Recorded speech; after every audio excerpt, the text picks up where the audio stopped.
तो दोस्तों, आज हम पढ़ने वाले हैं अपने most confusing topic India submarine Arsenal. अक्सर एग्जाम्स में जब हमसे क्वेश्चन पूछा जाता है कि पर्टिकुलर नाम देके पूछता है कि ये सबमरीन किस क्लास की है, इसका रोल क्या है, क्या ये न्यूक्लियर अटैक सबमरीन है, क्या ये डीजल इलेक्ट्रिक सबमरीन है, हम उसमें कंफ्यूज हो जाते हैं।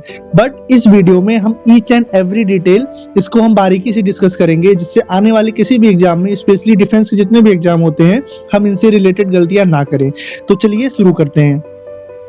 करंटली इंडिया के पास अगर हम देखें तो 17 सबमरीन वर्किंग कंडीशन में है जो एक्टिव है, और जिसमें से 15 है डीजल इलेक्ट्रिक सबमरीन और 2 हैं न्यूक्लियर पावर्ड सबमरीन। तो मेनली इंडिया में, इंडियन नेवी में सबमरीन्स को 4 क्लास में डिवाइड किया गया है, जिसमें से पहला आता है most important Arihant class submarine, जो कि न्यूक्लियर पावर्ड सबमरीन होती हैं। उसके बाद हमारा नेक्स्ट आता है Sindhu Ghosh class submarine, Kalvari class submarine और शिशुमार क्लास सबमरीन। हम इन्हीं चारों टाइप के सबमरीन्स को बहुत ही बारीकी से इस वीडियो में डिस्कस करने वाले हैं। तो चलिए शुरुआत करते हैं। अरिहंत क्लास सबमरीन, जिसको हम न्यूक्लियर पावर्ड सबमरीन भी कहते हैं, जो कि न्यूक्लियर पावर्ड होती हैं। तो ये submarine specially ballistic missile submarines होती हैं, मतलब ये अपने साथ अप्रॉक्स 3500 किलोमीटर तक की, जो कि हमारे पास K4 बैलिस्टिक मिसाइल है, सबमरीन लॉन्च बैलिस्टिक मिसाइल है, को कैरी करके चलती हैं, और जो most important nuclear warhead launch करने की कैपेबल होती हैं।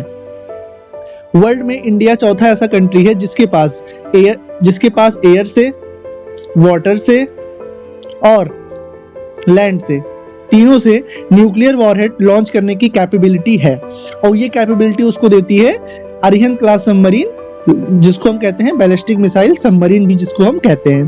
तो चलिए इसके बारे में और बारीक से स्टडी करते हैं। ये जो सबमरीन है, जो उसकी अगर लेंथ की बात करें तो 110 मीटर इसकी लेंथ होती है, जिसकी विंग विड्थ होती है अप्रॉक्स 11 मीटर, और जब ये पानी के अंदर चलती है तो ये 24 नॉट्स की स्पीड से चलती है। जब भी पानी के में चलने की जब स्पीड को, जो उसकी यूनिट होती है, उसको हम नॉट से डिनोट करते हैं। और इसका जो एंड्योरेंस है, ये बिना किसी एक्सटर्नल सपोर्ट के ये 50 डेज तक अपने खुद के यूरेनियम द्वारा जो प्रोड्यूस इसका जो ईंधन होता है, उससे ये चल सकती है। और इसको बिल्ड किया है navy ship building centre Visakhapatnam ने। और अपने आर्ममेंट में ये टॉर्पीडोज K4 टाइप की ballistic missile and also K15 submarine launch ballistic missile लेके चलती है।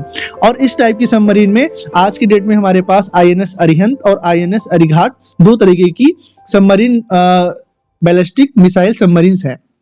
अब इसके बाद हम आगे अगर बात करें, तब हमारा आता है अटैक सबमरीन्स, जो कि स्पेशली होती हैं डीजल इलेक्ट्रिक सबमरीन। तो इसमें सबसे पहला क्लास अगर हम पढ़ते हैं तो वो होता है सिंधु घोष क्लास सबमरीन। इसका जो डिस्प्लेसमेंट, इट मींस ये अपने साथ 3000 टन का वेट कैरी करके चलती है, और जिसकी जो जितने डाइव कर सकती है पानी के अंदर, वो कितना करती है 300 मीटर, और इसकी स्पीड जो होती है, टॉप स्पीड मैक्सिमम जा सकती है इसकी 18 नॉट, और ये 45 डेज तक पानी के अंदर रह सकती है 53 क्रू मेंबर्स के साथ। और इसके आर्मामेंट में टॉर्पीडोज होते हैं और एंटी शिप मिसाइल्स होती हैं। और उसके बाद अगर इस सबमरीन की हम बात करें तो इसमें कौन कौन सी सबमरीन आती हैं, जिसमें INS Sindhu Ghosh, INS Sindhuraj, INS Sindhu Ratna, INS Sindhu Kesari, INS Sindhu कीर्ति, INS सिंधु विजय और INS सिंधु शास्त्र आती हैं। इन नाम को आप बहुत ही बारीकी से याद करिए और इनको माइंड में रख के चलिए। एग्जाम्स में ऐसे पूछता है कि INS सिंधु कीर्ति किस क्लास की सबमरीन से बिलोंग करता है। अब हमारा नेक्स्ट आता है Shishumar class submarine. Shishumar class submarine में हमारा जो उसका इसका डिस्प्लेसमेंट होता है, वेट में उससे कम होती है 16,000 टन के आसपास। उसकी डाइविंग वही एवरेज 300 मीटर, स्पीड 22 नॉट्स, क्योंकि बाकी इसके पहले वाली सबमरीन से हल्की है। 40 क्रू मेंबर के साथ ये चलती है। और इसके आर्मामेंट में टॉर्पीडोज होते हैं, जिसमें कौन कौन से सबमरीन शामिल है, INS शिशुमार, INS शंकुश, INS साल्की और INS शंकुल। इसको उसके बाद ये Mazagon dock shipyard builders limited ने इसको बनाया है, अब जर्मन सपोर्ट से। अब नेक्स्ट हमारा आता है Kalvari class submarine, most important, क्योंकि अभी कलवरी क्लास सबमरीन जो प्रोजेक्ट 75 था, उसके तहत कलवरी क्लास सबमरीन को बनाया जाना था।